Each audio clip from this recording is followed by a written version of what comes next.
అంటే ఇలా రేవంత్ రెడ్డి విద్యాశాఖ మంత్రి ఉన్నాడు. రేవంత్ రెడ్డి మాట్లాడితే బూతులు మాట్లాడుతున్నాడు. నువ్వే ఈ రాష్ట్రానికి విద్యాశాఖ మంత్రివి, నువ్వే ఈ రాష్ట్రానికి ముఖ్యమంత్రివి. గా అనాథ పిల్లలు, ఈ అర్బన్ రెసిడెన్షియల్ స్కూల్ అంటే బ్రిడ్జ్ స్కూల్లో ఉండే పిల్లలు అనాథ పిల్లలు, ముఖ్యంగా తల్లి తండ్రి లేని పిల్లలు. ఈ అనాథ పిల్లలు మాట్లాడుతున్నాడు. నువ్వే ఈ రాష్ట్రానికి విద్యాశాఖ మంత్రివి, నువ్వే ఈ రాష్ట్రానికి ముఖ్యమంత్రివి. గా అనాథ పిల్లలు, ఈ అర్బన్ రెసిడెన్షియల్ స్కూల్ అంటే బ్రిడ్జ్ స్కూల్లో ఉండే పిల్లలు అనాథ పిల్లలు, ముఖ్యంగా తల్లి తండ్రి లేని పిల్లలు. ఈ అనాథ పిల్లలకు కడుపు నుండి అన్నం పెట్టే చేతనైతలేదా నీకు? ఈ అనాథ పిల్లలకు కాస్మెటిక్ ఛార్జెస్ ఇవ్వడం చేతనైతలేదా? మాటలు పెద్ద పెద్దగా మాట్లాడతావు కదా. నేను చెట్టుకు కట్టేసి లాగులో తొండలు జొరగొట్టి అప్పుడు అర్థమవుతుంది నీకు. ఈ అనాథ పిల్లలకు కూడా అన్నం పెట్టని రేవంత్ రెడ్డిని కొరడా దెబ్బలు కొట్టినా తక్కువే, చెట్టుకు కట్టేసి లాగులో తొండలు జొరగొట్టినా తక్కువే. నీకే మాట్లాడొస్తుందా? మాకు మాట్లాడరాదా? సిద్దిపేట పట్టణంలో ఈరోజు విద్యాశాఖ ఆధ్వర్యంలో నడుస్తున్నటువంటి అర్బన్ రెసిడెన్షియల్ స్కూల్ అంటే బ్రిడ్జ్ స్కూల్ అంటాం దీన్ని. ఈ బ్రిడ్జ్ స్కూల్ను విజిట్ చేయడం జరిగింది. పిల్లలు చలితో చాలా ఇబ్బంది పడతా ఉన్నారు. చలికాలం కదా అని చెప్పి ఆ పిల్లలందరికీ ఈరోజు బీఆర్ఎస్ పార్టీ పక్షాన బ్లాంకెట్స్ అందజేయడం జరిగింది. అట్లే పిల్లలకు పొద్దున్నే చలికాలం కనుక చన్నీళ్లతో స్నానం చేయడం ఇబ్బందిగా ఉందని పిల్లలు చెప్పడం దృష్ట్యా మా స్థానికంగా ఉండే పవనసుత యూత్ ఆధ్వర్యంలో పిల్లలకు ఒక వాటర్ గీజర్ను కూడా ఈరోజు అందజేయడం జరిగింది. అయితే పిల్లలతో మాట్లాడినప్పుడు గత 5 మాసాల నుంచి కూడా పిల్లలకు కాస్మెటిక్ ఛార్జెస్ రావడం లేదు. ముఖ్యంగా నెలకు 200 రూపాయలు ఈ కాస్మెటిక్ ఛార్జెస్ పిల్లల హెయిర్ కటింగ్కి కానీ, టూత్ పేస్ట్కు, బ్రష్కు, సబ్బుల కోసం, కొబ్బరి నూనె కోసం పిల్లలకు ఈ 200 రూపాయలు మనం ఇవ్వడం జరుగుతుంది. ఇప్పుడు August, September, October, November, December ఈ 5 నెలల నుంచి కూడా పిల్లలకు కాస్మెటిక్ ఛార్జెస్ రాలేదు. అదేవిధంగా పిల్లల మెస్ బిల్లులు కూడా 5 నెలల నుంచి పెండింగ్లో ఉంది. ఇక్కడ ఉద్యోగం చేస్తున్నటువంటి ఆ ఉద్యోగి పాపం బియ్యం కోసమైనా, సిలిండర్ల కోసమైనా, లేదా మెయింటెనెన్స్ కోసం చిన్న చిన్న ట్యూబ్ లైట్లు, ఫ్యాన్ల మెయింటెనెన్స్ కోసమైనా తన సొంత డబ్బుల నుంచి పెట్టాల్సినటువంటి పరిస్థితి ఏర్పడతా ఉంది. అంటే ఇలా రేవంత్ రెడ్డి విద్యాశాఖ మంత్రి ఉన్నాడు. రేవంత్ రెడ్డి మాట్లాడితే బూతులు మాట్లాడుతున్నాడు. నువ్వే ఈ రాష్ట్రానికి విద్యాశాఖ మంత్రివి, నువ్వే ఈ రాష్ట్రానికి ముఖ్యమంత్రివి. అనాథ పిల్లలు, ఈ అర్బన్ రెసిడెన్షియల్ స్కూల్ అంటే బ్రిడ్జ్ స్కూల్లో ఉండే పిల్లలు అనాథ పిల్లలు, ముఖ్యంగా తల్లి తండ్రి లేని పిల్లలు. ఈ అనాథ పిల్లలకు కడుపు నుండి అన్నం పెట్టే చేతనైతలేదా నీకు? ఈ అనాథ పిల్లలకు కాస్మెటిక్ ఛార్జెస్ ఇవ్వడం చేతనైతలేదా? మాటలు పెద్ద పెద్దగా మాట్లాడతావు కదా. నేను చెట్టుకు కట్టేసి లాగులో తొండలు జొరగొట్టి అప్పుడు అర్థమవుతుంది నీకు. ఈ అనాథ పిల్లలకు కూడా అన్నం పెట్టని రేవంత్ రెడ్డిని కొరడా దెబ్బలు కొట్టినా తక్కువే, చెట్టుకు కట్టేసి లాగులో తొండలు జొరగొట్టినా తక్కువే. నీకే మాట్లాడొస్తుందా? మాకు మాట్లాడరాదా? నిన్న కేసీఆర్ గారు వచ్చి మన రాష్ట్రానికి నీళ్లలో అన్యాయం జరుగుతుందని, కేసీఆర్ గారు వచ్చి మహిళలకు మహాలక్ష్మి కింద 2500 ఇస్తా అన్నావు, ఇంకా ఎందుకు ఇవ్వలేదని, బాండ్ పేపర్ మీద రాసిచ్చి అవ్వాతాతలకు డిసెంబర్లోనే 4000 పెన్షన్ ఇస్తా అన్నావు. 2 ఏళ్ళు అయింది.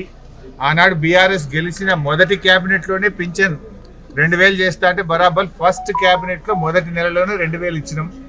నువ్వు 2 ఏళ్ళు అయింది, 4000 ఎప్పుడు ఇస్తావు అని కేసీఆర్ గారు అన్నారు. నువ్వు మాట్లాడిన బూతులేంది, నువ్వు మాట్లాడిన మాటలేంది? నువ్వేమో విద్యాశాఖ మంత్రి నేను ఉద్ధరిస్తా, నాకు విద్య మీద ప్రేమ, పేదలంటే ప్రేమ అన్నావు. ఏం ప్రేమ నీది? 4 నెలలకెళ్ళి మెస్ బిల్ ఇవ్వకపోవడం, 4 నెలల నుంచి కటింగ్కో, కొబ్బరి నూనెకో కాస్మెటిక్ ఛార్జెస్ ఇవ్వకపోవడం, ఇదేనా పిల్లల మీద నీకున్న ప్రేమ? అంటే నీకు తొండాల లాగులు జరుగుతూ లేడనా? నీ లాగులు టైం వస్తుంది బిడ్డ. నువ్వేదో బిర్రవీగుతున్నావు, అహంకారంతో కళ్ళు నెత్తికెక్కి మాట్లాడుతున్నావు. మళ్ళీ గెలుస్తా, 2/3 గెలుస్తా అని పెద్ద శపథాలు చేస్తున్నా అని మాట్లాడుతున్నావు. వెనకట కూడా గిట్లే శపథం చేసినావు. కొడంగల్లో ఓడిపోతే రాజకీయ సన్యాసం తీసుకుంటా అన్నావు. పొల్లు ఒడగొట్లే నిన్ను కొడంగల్లో. రాజకీయ సన్యాసం తీసుకున్నావా? మాట తప్పినవా? మాట తప్పినవు నువ్వు. మాట తప్పుడు నీకు అలవాటు, పార్టీలు మారుడు నీకు అలవాటు, పదవులు కొనుక్కోవడం నీకు అలవాటు, కమిషన్లు కొట్టుడు నీకు అలవాటు, చిల్లర మాటలు మాట్లాడు నీకు అలవాటు. ఎందుకు ఈ పిచ్చి మాటలు మాట్లాడుతున్నావు? వీళ్ళకి ఆ పిల్లలకు ఓ బ్లాంకెట్ లేదు, వేడి నీళ్ళు లేవు, కాస్మోటిక్ ఛార్జెస్ లేవు, 4 నెలలకెళ్ళి మెస్ బిల్లు లేదు. ఆ పిల్లల్ని ఇంత గోసపెడుతున్నావు. ఇది పాఠశాల విద్యాశాఖ మంత్రిగా నీ శాఖ కిందికే వస్తుంది. నీ శాఖలోనే ఇంత అధ్వానమైన పరిస్థితి ఉందంటే నేను అడిగేటోడు లేడనుకుంటున్నావా? నీ లాగులో తొండలు జొరగొట్టేవాడు లేడనుకుంటున్నావా?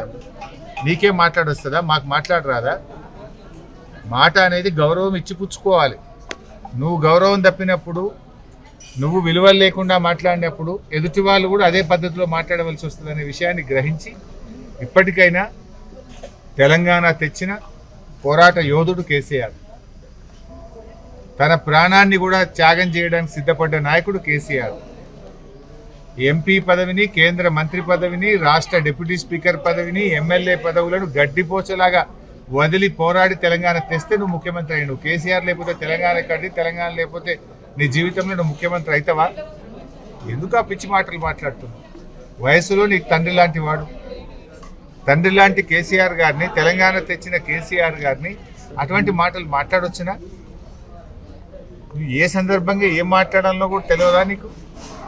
కేసీఆర్ గారు అడిగిన ప్రశ్నలేంది, నువ్వు మాట్లాడిన మాటలేంది అని బేసిక్ ఇష్యూస్, రాష్ట్రానికి సంబంధించినటువంటి అత్యంత ప్రధానమైనటువంటి సమస్యల్ని కేసీఆర్ గారు లేవనెత్తారు. వాటికి సమాధానం చెప్పు. ఫార్మా సిటీ అనేది హైదరాబాద్లో కాలుష్యాన్ని తగ్గించడానికి, ముఖ్యంగా జీడిమెట్ల ప్రాంతంలో ఉండే పొల్యూషన్ ఇండస్ట్రీని ఇక్కడికి తరలించడానికి మేము ZLB జీరో లిక్విడ్ బేస్తోని ఫార్మా సిటీని ఏర్పాటు చేసినాము. దానికి ఎన్విరాన్మెంట్ క్లియరెన్స్ తెచ్చినాము. దాన్ని నువ్వు రియల్ ఎస్టేట్ వ్యాపారం చేస్తున్నావు అన్నాడు. ఎందుకు చేస్తున్నావు? దాని గురించి సమాధానం చెప్పు. ఆనాడు నువ్వే కదా అడిగి పోయి ఈ ఫార్మా సిటీ వద్దు, రైతుల భూములు రైతులకు తిరిగిస్తా అని చెప్పినావు. నీది నోరా మోరా? ఈ రైతుల భూమి రైతులకు తిరిగన్నయ్యి లేదు. కేసీఆర్ గారు ఆలోచన ప్రకారం ఫార్మా సిటీ అన్న పెట్టు. అది చెయ్యవు, ఇది చెయ్యవు, రియల్ ఎస్టేట్ వ్యాపారం చేస్తున్నావు. ఇలా తప్ప?